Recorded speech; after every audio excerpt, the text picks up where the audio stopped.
Hola, buenas noches, amigas y amigos. Aquí estamos un jueves más por la noche, para abordar la actualidad, para tratar un tema de actualidad, para tratarlo a fondo. ¿Cuál es el tema de actualidad? Pues hay varios, ¿no? Se nos pasa todas las semanas. Esta vez hemos decidido que un tema de actualidad, que tiene muchas implicaciones, además, es un tema supuestamente restringido, pero es muy amplio, es la política de defensa, la exigencia por parte del presidente Trump, POTUS, por parte de Estados Unidos, de que Europa aumente muy considerablemente los presupuestos de defensa. La Europa que está en la OTAN, no sé si la que no está en la OTAN, pero prácticamente está toda en la OTAN, ¿no? ¿Cuánto? Pues depende, ¿no? Pero se habla, España pues no llega al 2%, me parece. Vamos, las cifras no las miré, las digo muy de memoria. Pero se habla de un límite al final, un desideratum de llegar al 5%. En el caso de España, eso, si no está en el 2 y llegar al 5%, pues se puede decir que es imposible, sencillamente, ¿no? Tendríamos que comer piedras.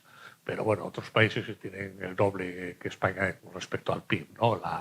El porcentaje de presupuesto de defensa sobre el PIB, otros países pues es verosímil, aunque es un esfuerzo muy considerable, ¿no? Y para hablar de la política de defensa, que eso al final tiene todas las repercusiones, porque es hablar de política en general, es hablar de lo que está pasando en Ucrania, que todo eso está muy relacionado con Ucrania, muy relacionado, pues para hablar de ese tema que afortunadamente nos iremos por las ramas, porque tiene muchas ramificaciones y todas interesantes, pues tres invitados que paso a presentarlos. De allá para acá, en primer lugar, Salustiano García, que es coronel en la reserva. ¿Qué tal, Salustiano? Retirado. Coronel retirado. Ya soy mayor. Bueno, eres un chaval. Sí. Buenas noches y gracias por estar aquí con nosotros. Gracias a ti por invitarme. En segundo lugar, Rosario Cabal, que es economista. ¿Qué tal, Rosario? Buenas noches. Muchas gracias por estar aquí con nosotros. Gracias para hablar de tiros. A vosotros. Y en tercer y último lugar, Francisco García Campa, que es historiador y es de la casa, ya sale en muchos programas, es prácticamente, creo que duerme aquí algunas noches, según me han dicho. ¿Qué tal, Francisco? Gracias por estar aquí. Con mucha información que discutir hoy. Pues lo que estaba introduciendo, que es una introducción discutible, porque claro, esto tiene mil aristas, ¿no? Pero, ¿qué pasa? ¿España va a seguir, Europa en general va a seguir los dictados de Estados Unidos? Pues yo creo que sí. ¿Nos va a seguir con la boca pequeña? Pues yo creo que también. España, que está rezagada, ¿qué va a hacer? Pues bajará las pensiones, pues no lo descartaría, etcétera, ¿no? A ver, ¿cómo lo ves? A ver, Salustiano, tú primero. En relación a los gastos de defensa, evidentemente España, como país, está en el furgón de cola de esfuerzo de defensa, ya no solo por los parámetros clarísimos de tanto por ciento dedicado con relación al Producto Interior Bruto. Se ha tocado, en realidad se habla incluso de un 0,86 real de esfuerzo de defensa de tanto por ciento sobre el PIB.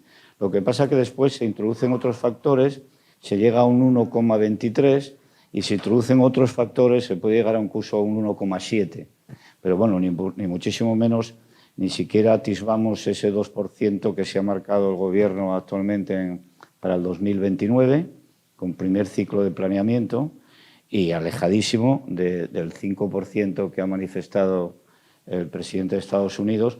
Ni siquiera la OTAN que en la última reunión que se inició este proceso de aceleración e impulso del esfuerzo inversor en defensa, en el 2014, en la cumbre que fue en Cardiff, en Gales, ahí ya se planteó evidentemente la necesidad de hacer estas inversiones y de aumentar el esfuerzo.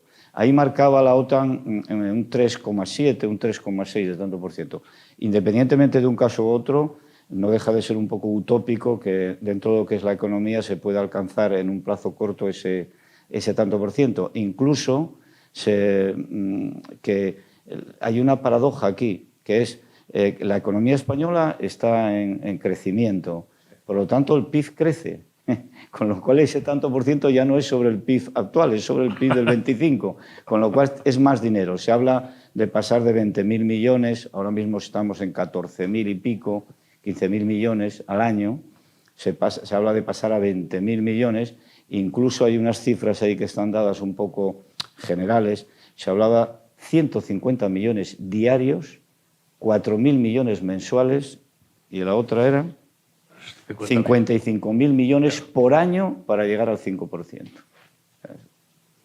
Que eso significa cerrar escuelas, cerrar hospitales. No, yo no quiero haciendo un planteamiento inicial filosófico, ético, moral, el famoso mantequillas o cañones, ¿no? Claro. Siempre ha habido ese conciencia de paz, conciencia de defensa. Yo creo que no hay que hacer disyuntivas, hay que hacer copulativas, o sea, conciencia de paz y conciencia de defensa. Esfuerzo de paz y esfuerzo de defensa. No caer en un antimilitarismo versus militarismo, ¿no? Ese es un debate que el realismo político actual te lo borra de una bofetada un Putin de turno o quien esté en esos momentos dispuesto a transgredir cualquier tipo de frontera por intereses de país. Rosario, tu turno. Bueno, Si te parece, yo estoy de acuerdo con lo que comenta Salustiano. Los importes que España en este momento invierte, porque la palabra que a mí me parece más acertada, más que es gasto, es inversión en defensa, pues están muy alejados del 2% que tenemos comprometido en el ámbito de la OTAN. Si bien es cierto que que ahora la sensación que se tiene es el contexto geopolítico actual ha un poco impulsado a los ciudadanos y yo creo que a los gobiernos también en Europa un poco a favor de esta inversión y de una estrategia que permita que Europa se pueda proteger, sea más, no sea tan dependiente de países como Estados Unidos. De ahí el interés en asumir estas cifras. ¿Qué ocurre? Que efectivamente las cantidades que propone el presidente americano parecen inalcanzables. Habla de 50.000 millones, habla de unas cifras que acercarían en la inversión respecto al Producto Interior Bruto pues en torno, pues sí, a un 4%. El gobierno estadounidense invierte un 3 y pico % en defensa. España tiene una situación, y Europa en su conjunto, de endeudamiento, de alto endeudamiento y de déficit, con lo cual, pues bueno, hay que hacer muchas cuentas para poder lograr ese objetivo. Sí es cierto que, bueno, eso quizá lo abordaremos más adelante, que la industria de defensa es una industria que al Estado le interesa. Es una industria que genera riqueza, que invierte en I+D+I, que genera un empleo cualificado, bien pagado y que, bueno, que interesa al final al país en su conjunto. A ver, Francisco, nos vamos a vivir a Trulla todos. Bueno, compraremos casa allí ante el nuevo emporio de... siempre pensé que aumentar el gasto de defensa es una inversión, porque al final el arma mejor comprada es aquella que no se use, eso yo todo claro, y para que no se use hace falta meter miedo al contrario. Es decir, ahí la idea de si vis pacem para bellum, ¿no? Que ya Flavio Vegecio Renato hacia el siglo IV lo decía cuando Roma empezó a decaer, ¿no? y la gente se tomaba a guasa la defensa, ningún romano quería ser militar. Entonces, bueno, yo creo que sí que hay que hacer una inversión en defensa. El 2%, que ya no tenemos como obligación desde el 2014, porque en 2014 hay que acordar que comenzó lo que estamos hablando ahora. Lo que hablamos ahora de la guerra en Ucrania empezó en el 2014, pero también en el 2014 el ISIS estaba ocupando Siria, ocupando parte de Irak y la OTAN creyó que el 2% era una buena guía, ¿no? Pero si ponéis la gráfica que os pasé, viendo la evolución del gasto de defensa, que tenéis una gráfica aquí, podemos ver que la mayor parte de los países OTAN llegan al 2%, pero hay un conjunto ahí de unos 7 países, 8 países, que no. Y el último es España. Estamos los primeros, Estamos ¿no? Los primeros por la cola, sí. En el porcentaje del PIB. Esto pues, tiene sus trampas y sus juegos, ¿no? Porque, claro, no es el mismo el PIB de España que el PIB de Grecia. Y entonces ahí, cuando vamos al gasto total en defensa, España está en una posición mejor. De hecho, estaríamos entre a lo mejor los 6 primeros o 7 de la OTAN en gasto total, ¿no? Después hay también cosas que hay que decir que no tenemos tan malas. Por ejemplo, cogí un informe del Instituto Elcano de Defensa que dice que somos el 5º país en cuanto al ranking de presencia militar. Es decir, los países OTAN que tienen presencia en operaciones internacionales, que tienen presencia en entrenamientos, que tenemos aeronaves, barcos que tienen una presencia fuera de lo que es el territorio nacional, ahí estaríamos el 5º. Es verdad que el ranking lo encabeza Estados Unidos con 756 puntos y España tiene 41, pero claro, si nos vamos a países como Grecia, tienen 19, y República Checa, que gasta más que nosotros en defensa, tiene solo 1,9. Es decir, claro, cuando vamos al porcentaje, España gasta poco, pero al total gastamos mucho. ¿Eso significa que España no tiene que gastar en defensa? No, tiene que gastar en defensa. Y más. Porque España tiene también, lo que voy a decir, a lo mejor es más impopular todavía. Nosotros tenemos problemas que están fuera del paraguas de la OTAN. Es decir, la OTAN tiene unos paraguas y no cubre todo el territorio nacional. Por lo tanto, España tiene que tener su propia persuasión, su propia defensa, fuera del paraguas. Y aparte... ¿Te refieres a Ceuta, Melilla, Canarias? Sí, las Perejil. Sí. Bueno, las Islas Perejil depende de cómo se lo interprete, porque el tratado creo que dice las islas del Mediterráneo, sí, pero Ceuta y Melilla no son islas por ahora. Entonces, ahí tenemos nuestra propia necesidad de defensa y aparte tenemos que tener también algo más, que es la concienciación a nivel europeo de lo que sería la defensa común europea. La Unión Europea tiene un articulado de la defensa común. Lo digo porque la OTAN, desde la Segunda Guerra Mundial, para Europa fue la salvaguarda de la libertad, ¿no? Es decir, tuvimos la Guerra Fría en la que luchábamos contra el comunismo y la OTAN era el paraguas en el que defendíamos nuestras libertades a low cost, es decir, dábamos a Estados Unidos nuestra defensa y nosotros disfrutábamos de los réditos de la democracia, ¿no? De la libertad. Y ahora, de repente, parece que el paraguas nos lo van a quitar, según dijo ayer el secretario de Estado, Peter Hedges, que bueno, Estados Unidos tiene muchos problemas y no puede cubrir todo el paraguas ordinario, de la guerra ordinaria, y él se va a centrar más en el ámbito del Pacífico, en el ámbito de China, y va a dejar el ámbito ordinario, es decir, la guerra convencional, para Europa en manos de los europeos. Es decir, Europa tiene que defenderse a sí misma. Estados Unidos intervendrá si le apetece, porque el artículo 5 no es un artículo, y Salustiano lo puedes después perfeccionar, no es un verdadero artículo de defensa común. Lo que dice es que los países miembros apoyarán al agredido como vean conveniente, más o menos lo que viene a decir. Y ese como vean conveniente es muy relativo. Puede ser una palmadita en la espalda o 5.000 cascos que te regalo. Y esto es algo que tenemos que tener claro. Lo que decía es que es una inversión, no es un gasto. Bueno, eso en economía se plantea constantemente, ¿no? En términos generales, ¿no? ¿Qué es? De todos modos, yo creo que pensando lo mejor posible, o sea, pensando en la inversión, depende qué tipo de gasto o de inversión o de presupuesto estemos hablando. Hay lo del doble uso famoso, ¿no? Que ahora no se habla mucho de ello. Hay inversiones en defensa que tienen un doble uso, que tienen dos usos civil, que eso mismo invertir, digamos, en Google, que en un aparato sofisticado de electrónica. Pues estamos hablando de lo mismo, ¿no? Y eso es muy rentable porque no solo se limita a la defensa, en cambio hay otras inversiones que tienen más limitada el campo de radio de acción, como pueden ser seguramente, y no quiero ser pesimista, como puede seguramente lo Trubia, ¿no?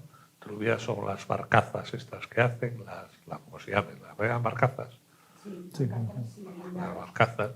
Y eso tampoco trasciende más allá de ahí, ¿no? Por lo tanto, yo creo que lo interesante sería invertir en electrónica, en cosas estas que tienen el uso militar y tienen un uso civil también muy desarrollable, ¿o no? La industria de defensa es un binomio inseparable del presupuesto. O sea, quiero decir, el problema que tenemos en España, bueno, aparte ahora que llevamos 3 años prorrogado el presupuesto, lo cual genera todavía una dificultad mayor de hacer un planeamiento de inversión en defensa con un mínimo, como diría yo, umbral de financiación que haya previamente autorizado el Ministerio de Economía y Hacienda, porque aquí tiene que partirse de que las economías tienen que estar ordenadas, ¿no? Entonces esto en España desde hace años se está jugando un poco a la improvisación. Esta mañana la ministra de Defensa, Margarita Robles, citó un dato que ha citado Paco antes en relación que sí, estamos en el furgón de cola, evidentemente en esfuerzo inversor, pero en presencia avanzada de la OTAN y en misiones en las cuales se ha comprometido personal y material, España ha sido un contribuyente nato. De hecho, ahora mismo estamos desplegados, que eso lo sabe muy poca gente, un batallón con sede en Asturias de la Brigada Aerotransportable del Regimiento Príncipe. Hay 800 militares en Eslovaquia.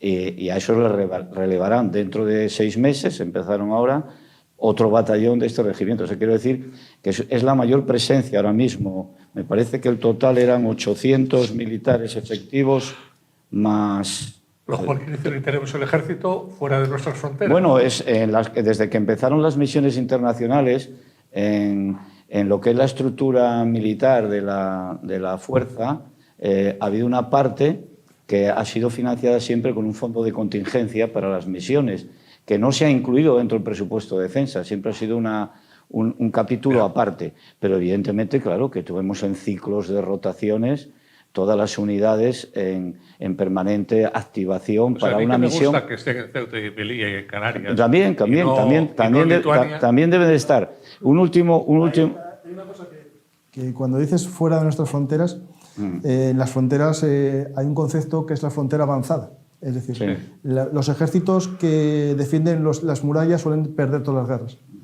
En las guerras existe lo que es la defensa en profundidad y la defensa avanzada.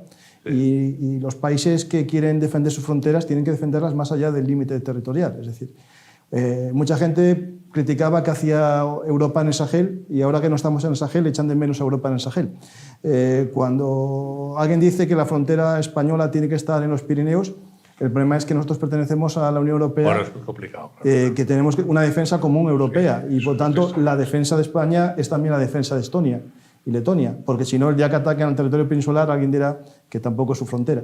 De hecho, el despliegue OTAN, que ahora mismo desde Estonia hasta... ¿Cuál es el último país? ¿Rumanía? Bulgaria. Bulgaria. Se le denomina la misión presencia avanzada. Sí, esa es la denominación.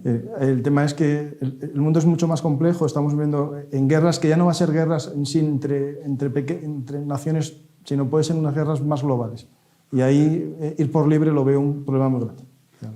Desde el punto de vista español. Sigue tu solución, aquí vas estabas lanzado y te interrumpimos. Es que no me acuerdo ya dónde presté tanta atención a lo que ha dicho Paco. No, lo que te estaba diciendo es que el planeamiento de la defensa, el planeamiento requiere unos umbrales de financiación que sean asumibles por la economía del país, que va a hacer ese esfuerzo económico, evidentemente. Defensa tiene que planificar los programas que sean necesarios en función de esa financiación y con ese planeamiento, lo estamos hablando de planeamientos de ciclos de 5 años mínimo, para que la industria de defensa a su vez se pueda adaptar.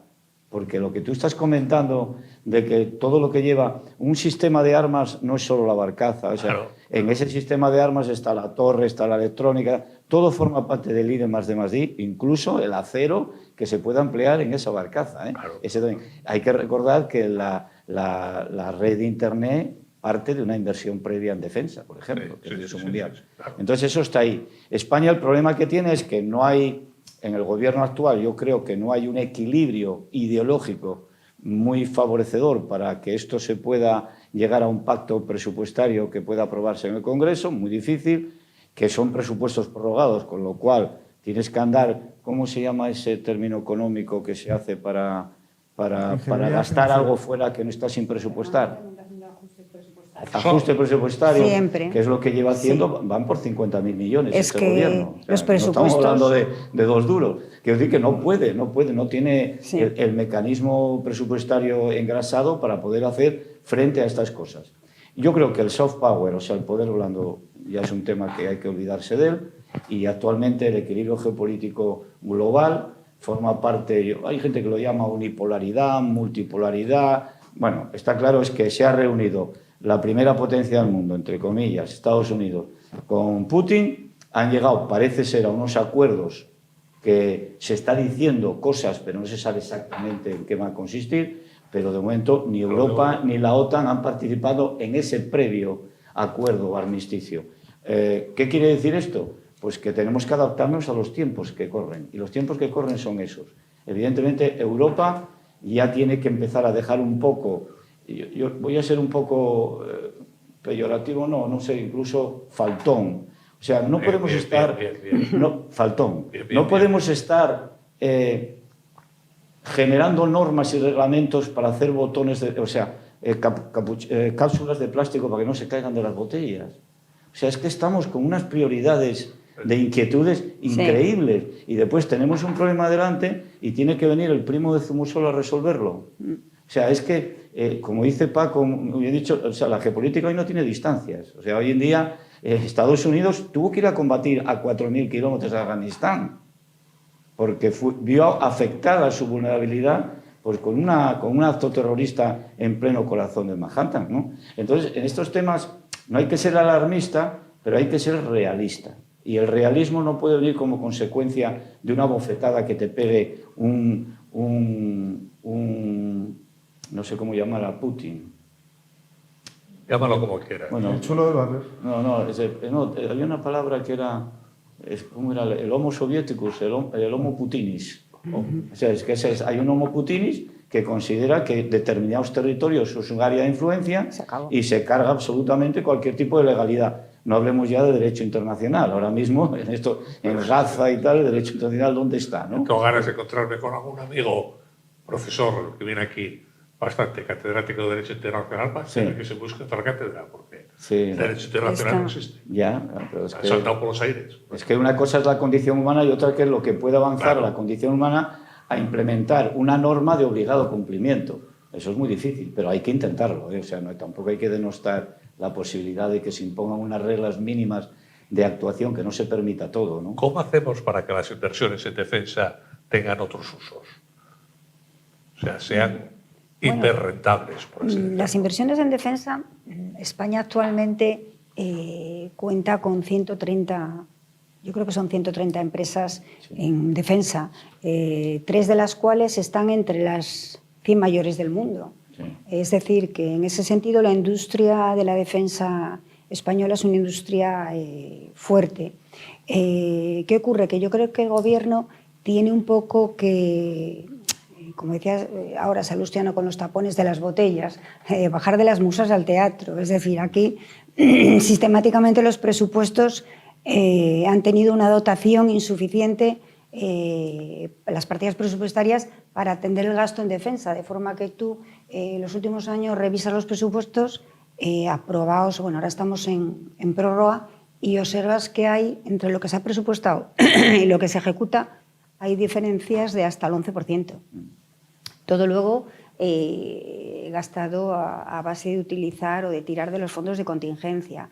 Luego el sistema de cálculo del gasto de defensa también es curioso, porque yo leía estos días, bueno, preparando un poco esta charla que tenemos aquí, y parece ser que la OTAN, cuando España, el gasto de defensa de España está en torno al 1% del Producto Interior Bruto. Bueno, pero si el cálculo lo hace la OTAN, tenemos un poco más, el 1,3%. Y es que resulta que la OTAN, cuando calcula lo que gastan en defensa los países, incluye en el gasto en defensa las pensiones de jubilación de los militares. De los militares, sí, sí. Y de los civiles que estuvieron asignados a servicios que estaban en la administración militar, por llamarlo de alguna manera, sí. Y es más, de cuerpos y fuerzas del Estado, aquellos que han tenido algún tipo de formación... La Guardia Civil, por ejemplo. Que han tenido algún tipo de formación militar, que pueden en un momento determinado ser desplegados, también esas jubilaciones son gasto en defensa. Y el presupuesto de la Guardia Civil lo incluyen también. Pues entonces... Por eso pasa de un 0,86 real al 1,21, que es el que dice. Con lo cual vamos a calcular de verdad lo que se gasta en defensa. En defensa y seguridad, lo que entendemos todos por defensa y seguridad. Es decir, dotar a España de aquellos medios, al ejército español, que necesitan para que España, junto con el resto de los países de la Unión Europea, tenga cierta autonomía, porque a mí lo que me parece es que tampoco es un problema de España. Es decir, esto hay que abordarlo, la Unión Europea lo tiene que abordar en su conjunto, porque lo que hay fuera yo creo que nos supera. Y nosotros debemos de no contar siempre pues con otros países. repito, Pero yo compro acciones Escribano, por ejemplo, que es la empresa de moda de defensa. Claro. ¿Compro o no compro? ¿Qué me aconsejas? Que compres. Que compres. Es decir, yo creo que es lo que comentaba antes, que la situación geopolítica ahora nos impulsa a todos. Yo creo que al ciudadano que más en contra esté de esto, la situación actual, la gente ha dicho, pues es que hay que invertir en defensa. Y yo creo que el gobierno, aun con la boca pequeña, lo tiene que hacer. Yo conozco mucho, vamos a dar un poco de ambiente, ¿no? Sí. Paco, vamos a dar ambiente un poco. Yo conozco mucho pacifista que viven en urbanizaciones de lujo con todos los tipos de sistemas electrónicos de seguridad. Claro. O sea, quiero decir, Claro. Evidentemente, a la fuerza ahorcan, ¿no? Claro. Entonces, Ya. claro, dice, coño, ¿dónde vive Pepito? Pues tú haces un análisis de Madrid y te vas al norte de Madrid y ves las urbanizaciones donde viven unos exportadores ideológicos desde hace decenas de años en Claro. España, de un pacifismo a ultranza. O sea, Sí. poco más o menos que le quema el arma en las manos, pero ves las patrullas de las empresas de seguridad alrededor de su casa, los sistemas tecnológicos Sí. más remotos. O sea que, a ver, dejamos la puerta abierta, no pasa nada. Vamos al gimnasio y dejamos la puerta de la taquilla abierta, no pasa nada. Vamos por la calle, nuestra hija de 10 años viene del colegio, la dejamos que venga sola. O sea, vamos a tener la realidad del concepto, de la defensa es un concepto de supervivencia. O sea, es que tienes que sobrevivir. Claro. Y la condición humana, hay una parte que te impone que ese, ¿cómo se llama?, el cerebro reptiliano, tenga que actuar. Ese es el bueno. Ahí está. Claro. Entonces no se trata de decir, no, es que tú eres como eres militar, a mí muchos me dicen, militarista. No. Militarista puede ser perfectamente un funcionario de No, yo soy Hacienda. militarista. Sí. Quiero decir, yo no tengo nada que ver con eso. Que es cancerista un médico que opera el cáncer. Claro. O sea, Ya. que es que un médico que opera el cáncer quiere que haya mucho cáncer para perfeccionar sus técnicas de bisturí. Quiere O sea, estar vamos a preparado ponernos- para abordarlo. Vamos a dejarnos de milongas Claro. y vamos a estar en el mundo, y aquí hay conceptos de seguridad, como ha citado Paco ahora mismo. Nosotros tenemos no solo el eje Baleares-Estrecho-Canarias, vital, los territorios en continente africano, pero es que tenemos el Sahel.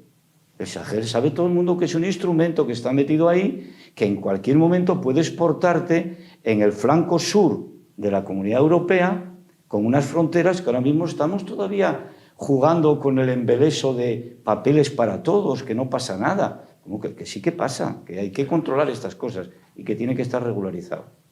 Dejo el turno a Paco, que estoy cogiendo. Todos... Pero a Paco, que lo tenemos ahí para... Perdona, Paco. Todos somos pacifistas y nadie quiere Claro, una guerra, claro, pero claro, cuando nos pasa algo y estamos fuera de España... De todos claro. modos, vamos a ver, hay que subir el presupuesto. Esto todo parte ¿de qué parte? De Yalta, parte de al final de la Segunda Guerra Mundial, cae el telón de acero para evitar que el comunismo se expanda al resto del mundo, especialmente a Europa, destruida como estaba, en una situación límite.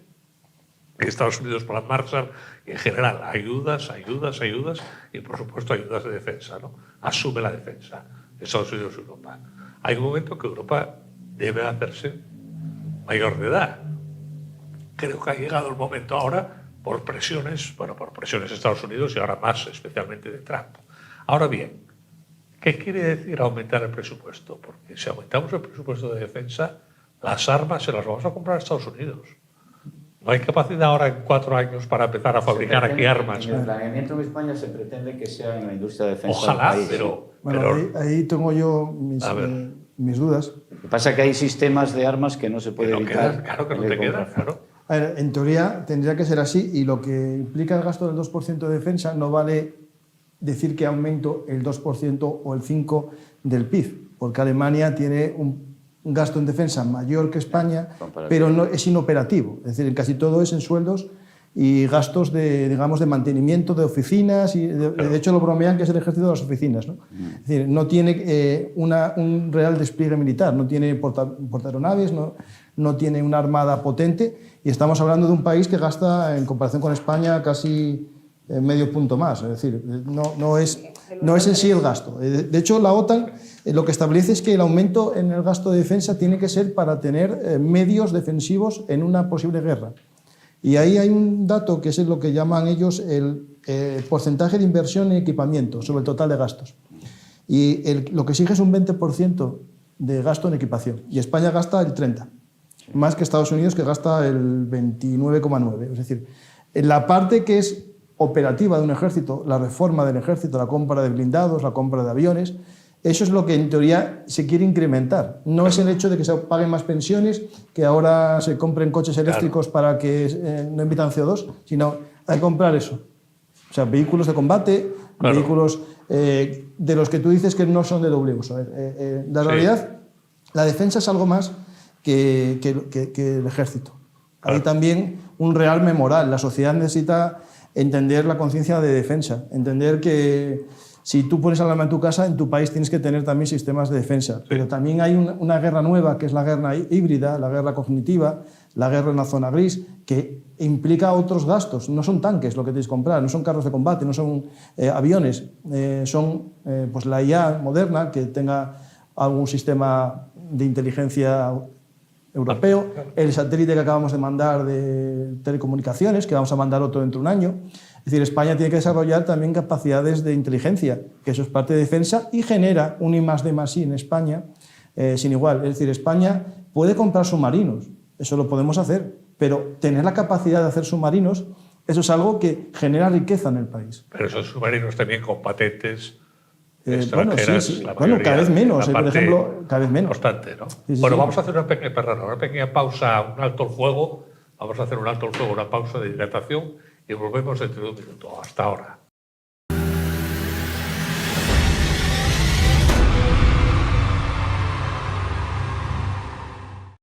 Bueno, ya estamos de vuelta se acaba el alto al fuego, se acaba la pausa de hidratación y seguimos. Tienes la palabra. Sí, lo que comentaba es que en cuanto hablamos del gasto de defensa, si solo decimos vamos a comprar más al mercado, realmente no genera un valor añadido al país. Pero si la industria europea, que ya tiene un reglamento que va a sacar una directiva Europa para hacer unos hubs de defensa, una compra conjunta en empresas públicas, inversión en más en defensa, por ejemplo.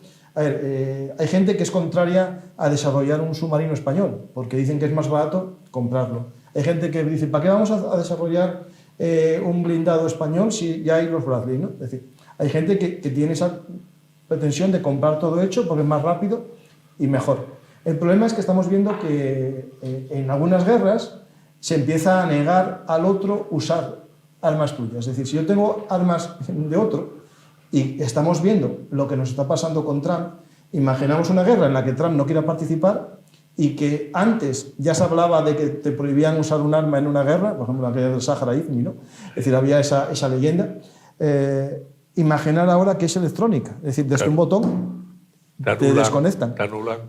Compras F-35, que es el mejor avión que necesita España para el portaaviones Juan Carlos I, pero hacen así y ya no funciona.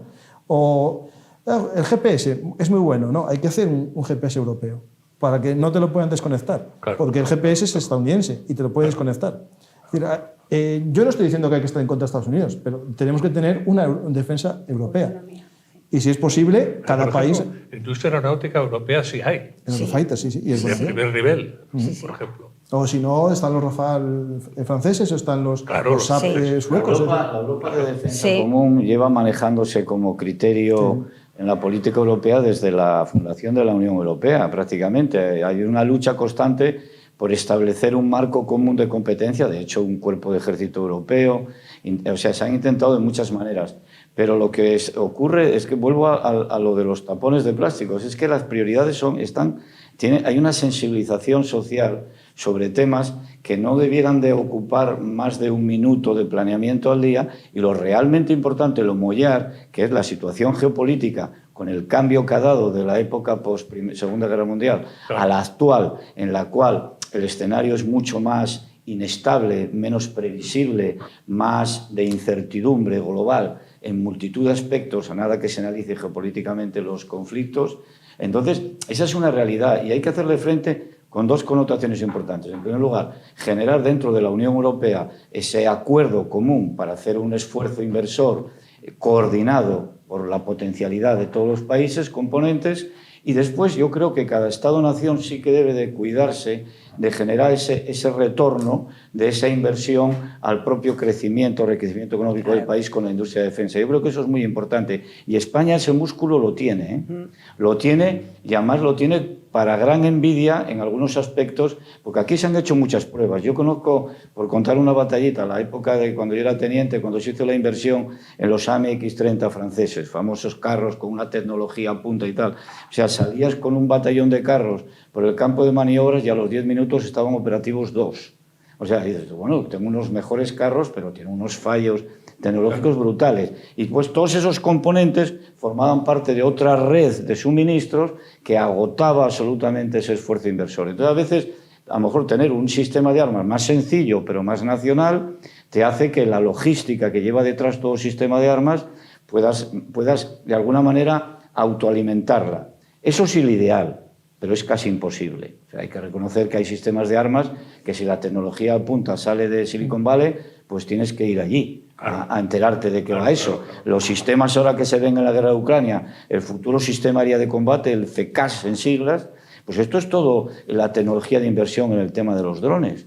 Claro, el tema de drones es un arma de combate que se está viendo que está empezando, que se está consolidando en el campo de batalla con una eficacia brutal. O sea, ya no hay línea ni cobertura de fortificación que pueda sostener un dron sofisticado porque te llega al momento que estás tomándote la sopa y te llega ahí. Cuando hablamos de gasto de defensa, todo el mundo piensa bueno, en los blindados, ¿no? Que son importantes porque si soy soldado y voy a la guerra, prefiero ir en un buen blindado a un mal blindado, ¿no? Sí. Pero la guerra actual, con el caso de Ucrania, nos demuestra que con poca inversión se puede producir un gran rédito. Por ejemplo, cuando vamos a armas como el Switchblade, que es el arma merodeadora que comenzó la guerra, este dron estadounidense, Sí. pues un Switchblade, que es lo que Estados Unidos tiene como arma kamikaze, ¿no? Ucrania, por el precio que le cuesta un Switchblade, puede fabricar unos 52 o 55 UAP kamikaze. Llámese drones artesanales, pero muy eficaces. Que te destruyen no solamente un blindado, aunque sean malos y fallen 1 de cada 5, te destruyen por lo menos 10. Es decir, Claro. el gasto en defensa también tiene que tener en cuenta esto, y España tiene empresas muy buenas en el I+D en cuanto a la drónica, y los conozco yo alguno, que trabaja ya para la OTAN, a nivel ya de OTAN, sus proyectos. Tenemos también muchas universidades que ya trabajan en las colmenas de drones. España tendría que gastar en defensa, y en ese caso la defensa de drones lleva un desarrollo de electrónica, un desarrollo de informática, un desarrollo que es válido para otras cosas de la vida. Es decir, Claro. Hay que hacerlo. Por ahora España no está haciéndolo bien. Es decir, en las unidades del ejército lo sé, que los drones que usan, algunos son de los propios soldados.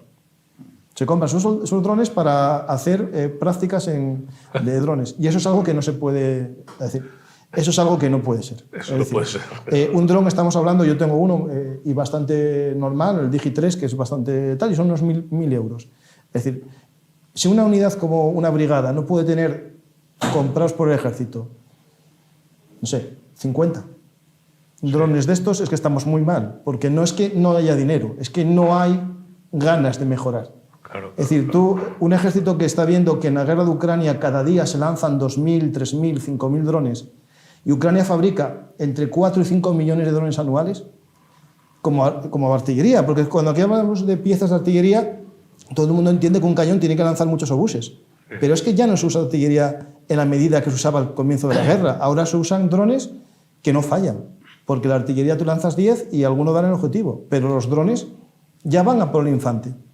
Un dron que cuesta, de los caseros, hecho con impresora digital, con unos motores comprados en el Alibaba, que puede costar 500 euros. Con una pieza de artillería que costará otros 500 por 1.000 euros, aseguran una baja. Eso no hay obús que... ¿Qué llevan? ¿Una granada? ¿El equivalente a una granada? No, es que hay varios modelos. Hay algunos que llevan el obús de artillería que impacta, y otros lo que llevan son varias granadas que las van soltando. Hay algunos que lanzan una granadita, otros que tienen un cargador de 5 o 6 granadas. Es decir, esto fueron evolucionando, pero España no está haciendo los deberes. Y en eso no es un tema de dinero, porque no cuesta tanto. Es voluntad política. Sí. Ahí lo que falta es una voluntad vivimos política. en una sociedad, y ahí tiene todo Salustiano, Una voluntad política. que decían, Alemania, entregamos armas no letales. Estuvieron en la guerra de Ucrania un año entero con la tontería de entregar armas no letales. Eso es de risa. Y ese concepto que alguien me lo explique, porque decían, entregamos Arma no letal. un anticarro porque es no letal, porque es para defenderse. Porque el alcance es corto, entonces es para cuando les atacan los rusos, eso es válido entregar. Pero no entregamos un Leopard porque es letal. No, letal será si lo usas para atacar. Pero si lo usas para defender, será defensiva, ¿no? Es decir, esto no, pero eso es el complejo. Ya, pero ¿por qué tenemos ese complejo? Y eso es la pregunta que nos tenemos que hacer como sociedad. Y ese está el desalme moral. Sí.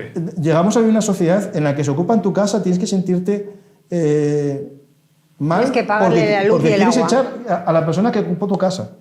Y si eso lo llevamos a lo militar es lo mismo. Si alguien invade España, nos plantearemos un dilema. ¿Por qué lo vamos a echar si ya está? Sí. Y eso Ucrania no lo hizo. Imaginar que fuésemos Ucrania, ahí está la pirámide de Clausewitz. Y esa pirámide de Clausewitz, porque tengamos un ejército el mejor del mundo, si no tenemos unos políticos que decidan luchar y un pueblo que decida luchar, no vale para nada un ejército. Y en España tenemos... El principio fundamental del arte de la guerra en la doctrina es la voluntad de vencer. Claro. Si no hay voluntad de vencer es muy difícil que el mejor ejército. Así todo, si pone el mapa ahora de Ucrania, yo quería hacer un apunte geopolítico, pero quería dejarte también a ti que si querías exponer algo, porque si no... A ver, Ucrania. Ahí tenemos la importancia que tiene la geopolítica. La geopolítica es la aplicación de la geografía, digamos, a los equilibrios de poderes que hay entre estados en los conflictos.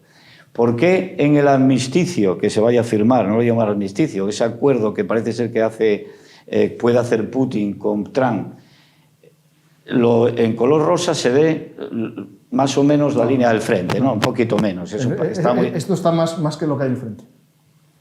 Está bastante más avanzado, hay mucho no, menos. No, que va. Gerson no están los rusos en la orilla... Claro, no están para acá. Es más pequeño. Es más pequeño, efectivamente, ahí está agrandado. Y de hecho, pero aquí hay un detalle geopolítico fundamental. Que no recupero, esto es importantísimo, Sí. porque vamos a dar una paz y entregar el territorio ucraniano a un país que lo invadió y no consiguió el objetivo militar. Mira, porque esta guerra era ocupar Donetsk y Lugansk. Acuérdate de los objetivos políticos iniciales de Putin. Aquí eran Kiev por el norte, el Lugansk, Donetsk, o sea, el Donbass por el este y después por Crimea. O sea, eran los tres ejes, digamos, donde él pretendía llegar a Odessa por un lado y vamos a hacerse con el territorio de control. Pero ¿qué le va a quedar? Si le queda ese sector, tiene la salida al mar. Eso es la geopolítica. ¿Por qué se produce ahí? O sea, es que porque ahí está el mar de Azov y el mar Negro y después la continuidad, bueno, viene Turquía con... Pero quiero decir que eso es vital geopolíticamente para las ansias.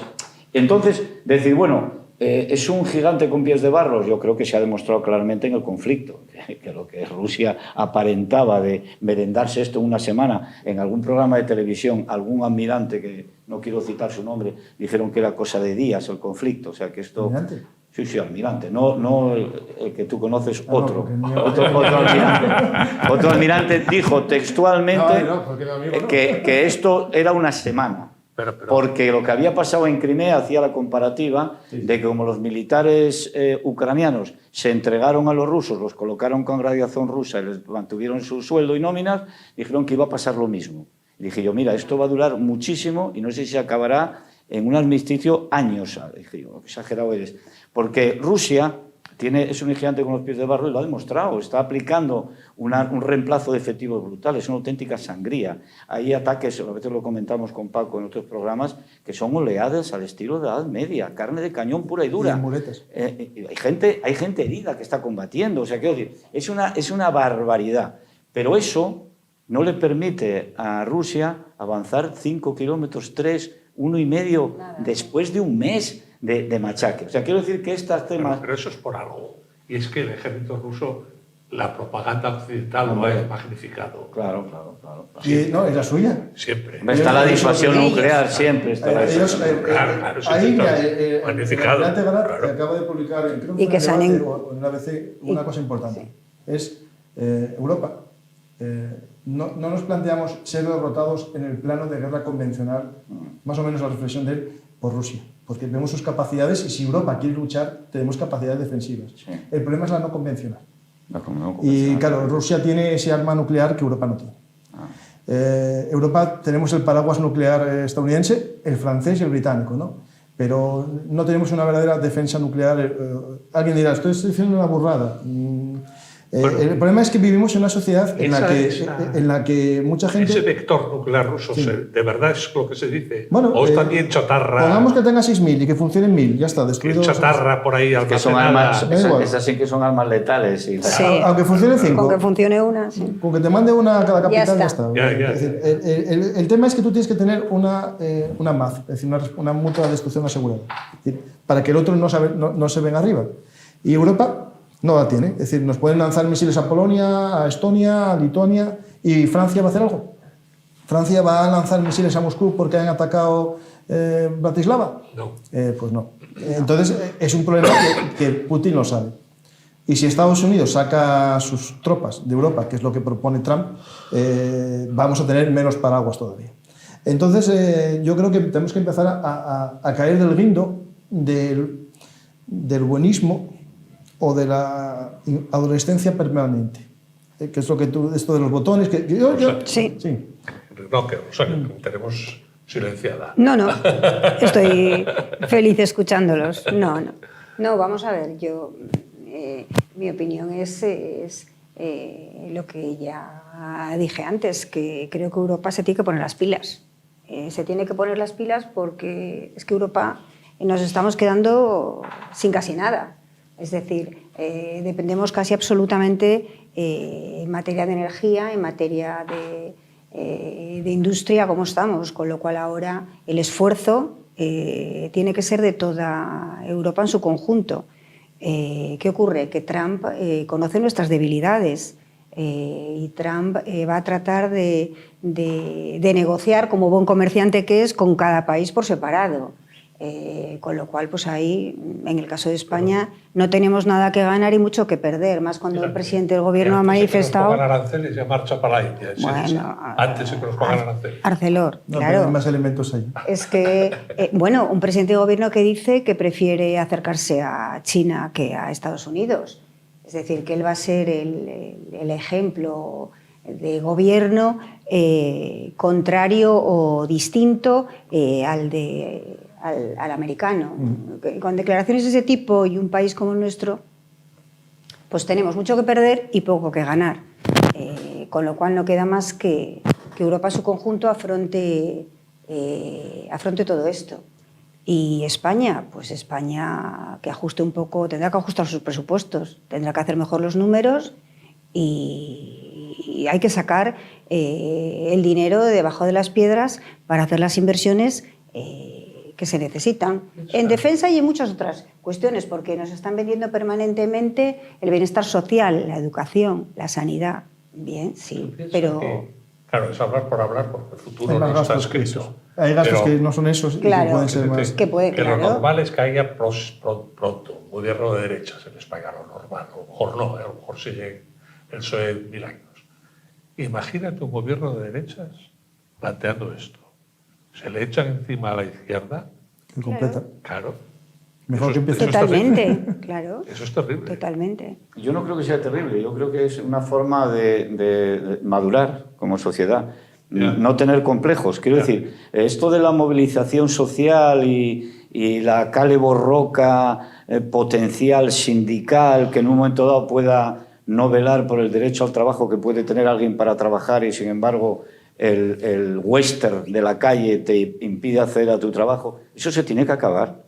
Se tiene que acabar completamente. Si en un Estado un criterio de un gobierno legítimamente constituido, representativo de una mayoría que le da la opción de poder gobernar, ¿por qué no va a hacer una ley orgánica de financiación de la defensa, por ejemplo? Con un pacto presupuestario, eso sí que es un acuerdo de Estado de verdad, en el cual el Ministerio de Hacienda haga unos umbrales de financiación y el Ministerio de Defensa plantee los programas necesarios en un ciclo de planeamiento que no se ha hecho ni se hace y se tiene que hacer ya.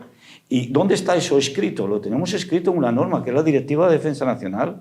Ahí está la estrategia de seguridad nacional está escrita ahí, pero después no se lleva a la práctica, porque incluso el I+D+I que hemos comentado aquí antes está todavía, o sea, los presupuestos de defensa, la partida que tiene asignada el Ministerio de Industria en I+D. Está en industria, sí. Sí. Está en industria. Está en o sea, industria. Vamos Y a es ver, insignificante. es que esto es una locura. O sea, es decir, las cosas se tienen que hacer con unos ciclos de planeamiento serios y ahora nobleza obliga, no, la realidad, el realismo político obliga, las vulnerabilidades de la frontera son enormes, la incertidumbre es enorme y las capacidades, si saben o se sabe que no son disuasorias, te van a entrar en el patio de tu casa y te van a poner criterios. Europa, España y el resto de países que tienen que hacer ese esfuerzo, esa mentalización sociológica la tienen que hacer. Hablando de defensa, a mí me preocupa infinitamente más el flanco sur nuestro que el otro. O sea, me preocupa mucho más Ceuta, Melilla y Canarias, que eso es un tema nuestro, porque no nos van a ayudar, o nos van a ayudar. Ahí sí, yo creo que la defensa es muy importante. Teniendo en cuenta además que Trump es por Marruecos, eso es otra, ¿eh? No, pero Eso es otra que nos... Yo, el maximalismo es pro... Marruecos está llevando una política exterior que le está favoreciendo la gestión con Estados Unidos, pero no de ahora, de hace ya unos cuantos años, y le está siendo considerada como un socio fiable y por lo tanto le están inyectando de alguna manera, pero eso puede cambiar en 24 horas. ¿eh? No, o sea, hay decir, otra cosa que tampoco hay... Yo soy una persona que en este caso me gusta Sí. bueno, el tema de Marruecos y tengo varios programas con gente tratando el tema. Marruecos tiene un verdadero enemigo y no es España. ¿Tiene, perdón? El verdadero enemigo de Marruecos es Argelia. Sí. Y todo su rearme es para Argelia. Sí. Y es un país que lleva fronteras cerradas más de 30 años, yo creo. No llevan relaciones entre los dos países durante más de 30 años. Aparte, no podemos olvidar que Marruecos tiene un problema interno también. Tienen miedo a un crecimiento del Islam, del islamismo radical, y eso nos llevaría a un escenario que no es deseable. Es decir, No, para nosotros tampoco. Si pensamos que Marruecos es el peor escenario, imaginar un Marruecos en guerra civil. O sea, ahí tenemos una posibilidad incluso de que para ganarse el apoyo del pueblo haga una marcha verde contra Ceuta y Melilla, para que los que votan al islamismo al final digan que bueno es el rey porque consiguió... Es decir, hay muchos escenarios que nos vienen todos muy mal y por lo tanto dejar a Marruecos ahí vigilado. Nosotros tenemos que seguir ayudando a que se mantenga, porque si no se mantiene es peor. Yo creo que no tengo dudas ahí ninguna. Y no obviar dónde están los verdaderos enemigos. Porque, a ver, eso es que me hace mucha gracia, no por ti, porque yo tengo guerra con gente todos los días en redes sociales. Y, a ver, ¿quién es el verdadero enemigo? ¿Te peleas mucho en redes sociales? Sí. Tengo ¿Dasos llevas? Haters de todos. Diurno y nocturno. ¿Hacéis combate nocturno también? Me insultan a mí por los vídeos y tal. A ver, hay un tema que no podemos olvidar. ¿Qué es eso de enemigo de España? No está en esta frontera, no está en la otra, ¿no? Bueno, hay tribunales españoles estudiando cómo los servicios de inteligencia rusos ayudaron o quisieron ayudar al independentismo catalán. ¿Eso es real o es pues un juez español lo está examinando, sí. Lo dijo la Unión Europea, lo dijo nuestro CNI en su momento, es real. Otra cosa es cómo se hubiese logrado o no, es decir, claro. ¿Hubiesen mandado tropas? No creo. ¿Se hubiesen independizado y mandar tropas? Pues ¿por qué no? Si tú tienes un territorio independiente que necesita aliados, claro. Pues te metes. ¿Hubo esas negociaciones que es lo importante? Sí. ¿Coincidió que todas las cadenas de medios prorrusos retuitearon parte de los fake de esos días? Sí. Es decir, los malos tratos de la policía en las elecciones, cosas que se movieron en redes, todos esos Sputnik, RT, todos esos medios lo retuitearon todo. Eso está demostrado, ¿eh? Hay gente que lo estudió, está investigado y funcionó. Todas las plataformas de desinformación rusas actuaron contra España en el y ahora independentismo catalán. Decide censurar RT. Bueno, normal, es un arma de guerra. A ver, es un arma de guerra. Es decir, a ver... Que no estamos en guerra con Rusia. No. ¿Crees que no estás en guerra con Rusia? ¿Crees que no estás en guerra con Rusia? Te acabo de decir que acaban de apoyar un movimiento separatista. Los espías ahí metidos. Bueno, sí, no te digo que no. Bueno, pero... o acaban de invadir un país al lado tuyo, o acaban de cortar 5 cables en el Báltico a Finlandia todas las semanas. Es que la gente no lo sabe, pero es que están cortando cables en el Báltico. Eso, en teoría, la OTAN es débil, porque según en la última norma de la OTAN, un ataque a las infraestructuras críticas de un país es un ataque es un acto del de artículo 5. Sí. Y a Finlandia le cortaron ya 3 cables. ¿Cómo los cortan? Muy fácil. Un barco de la Dark Fleet, de esa flota oscura rusa, con bandera de un país que os inventéis, el Congo o Gabón, que no tiene mar, corta el cable con un ancla y deja un país sin internet. O lo deja, bueno, porque hay más conexión, por suerte. Pero eso está pasando todos los días. En Caracas, en el edificio delante de la sede del gobierno venezolano, hay un edificio donde se maneja todo esto, y ahí están chinos, cubanos, rusos, y habrá algún venezolano. Sí, alguno. Habrá alguno. Iraní. O sea, quiero decir que, claro, no estamos en guerra, pero evidentemente la geopolítica, vuelvo con los intereses que se pueda construir en un momento dado en el mundo. España es una plataforma que tiene el mar y comunicación atlántica con América. Eso lo tiene, es una y España después tiene... el norte de África, el Sahel, el estrecho, vuelvo a repetir, Baleares, estrecho Canarias. O sea, tenemos una situación geopolítica y geoestratégica lo suficientemente importante para tener una conciencia, digamos, de política, de que estos temas hay que cuidarlos. No podemos estar a caballo de la improvisación, ¿no? Está un poco... Evidentemente, la ministra esta mañana daba el dato de la presencia y el compromiso de España en todas las misiones, que había sido el número 5, creo que citabas tú antes, ¿no? O sea, que no estamos en el furgón de cola, pero evidentemente el esfuerzo inversor en tener ese elemento disuasorio actualizado no lo tenemos, estamos, pero no de ahora, de hace muchos años. Entonces esa es la clave. Por ejemplo, planeamiento de defensa, umbrales de financiación, vuelvo a repetir, incorporar al presupuesto de defensa el I+D de industria y después incluir partidas que ahora no se meten en defensa pero que se están empleando, como son las operaciones de mantenimiento del exterior. Eso no está dentro del presupuesto de defensa, se saca de un fondo especial para esto. Entonces ahí nos falta... si haces contabilidad sube el porcentaje, justo. ¿Sí? Claro que sube. Claro. Haces la contabilidad sube el porcentaje. Entonces hay que hacer un presupuesto realista. O sea, esto es lo que se está invirtiendo realmente. La pregunta es ¿por qué no está lo de industria en defensa? Porque en España estaría mal visto un aumento en defensa. Entonces claro. se hizo una industria para que la gente no protestase. Pero bueno, es que es el estereotipo que se ha trabajado y de alguna manera, Javier, antes se ha hablado del término, será terrible si un gobierno de derechas empieza a tomar medidas, será terrible. ¿Cómo que será terrible? Será democrático, joder. O sea, quiero decir... Pero es cierto, democrático y terrible. Es cierto. Pero hay que hacerlo, porque yo creo... A ver, último minuto. ¿Qué iba a pasar en Argentina antes de entrar Milei? Minuto, a ver, el Francisco, caos, ¿no? ¿Cuál es tu último veredicto estamos en el último minuto, sobre lo que nos hemos planteado? Bueno, que yo creo que esto ya se tendría que haber hablado hace muchos años, la necesidad de un gasto en defensa, porque la defensa es la única forma de no tener una guerra.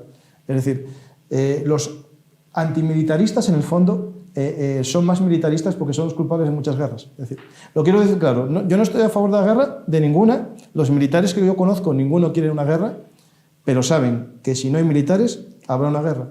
Y una guerra que no se vencerá. Rosario. Bueno, pues el esfuerzo inversor que hacen las empresas españolas en defensa, pues con que solamente eso lo hiciera nuestro gobierno y que fuera capaz de dotar los presupuestos de por lo menos las partidas ordinarias, porque es que ni siquiera en este momento los presupuestos son capaces de cubrir las partidas ordinarias. A partir de ahí, hacernos trampas en el solitario. Vamos a contar los gastos en defensa, cómo y qué partidas sí, qué partidas no. Esfuerzo inversor y, sobre todo, acompañar a este sector tan potente que tenemos de defensa con investigación y desarrollo. Me parece muy importante. Pues reiterar lo que he dicho en diferentes momentos de la tertulia o debate, umbrales de financiación perfectamente planificados por el Ministerio de Economía y Hacienda. Con esos umbrales de financiación hacer un planeamiento de los programas que necesita la defensa realista e incluir ese esfuerzo inversor en un incremento que, lógicamente, en el ciclo de planeamiento que se baraja ahora, que es hasta 2029, llegar al 2%, es un objetivo que va a ser difícil de alcanzar. Pero es muy importante. ¿Conciencia de paz o conciencia de defensa? No. Conciencia de paz y conciencia de defensa. Bueno, pues con estas palabras hemos llegado al final de la tertulia. Yo creo que ha sido muy ilustrativa y yo no sé si esperanzadora, yo creo que sí, ¿no? Porque es verdad que estamos en el furgón de cola en algunas cosas, en otras no, y es cierto que hay consenso que hay que incrementar los presupuestos de defensa. Nada más, buenas noches y hasta el próximo jueves. Gracias a los tres. Gracias. Muchas gracias, buenas noches. Salustiano, que dijo ayer la OTAN que en mayo